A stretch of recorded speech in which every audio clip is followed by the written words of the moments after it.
Chapter 3 of Filosofi Teras, living in accordance with nature. It means in every situation we should not lose our reason or act like animal.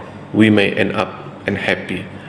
According to Stoicism, we realize that humans are social creatures, so we have to live as part of a larger community. Living in accordance with nature help us to realize that everything in this world is interconnected.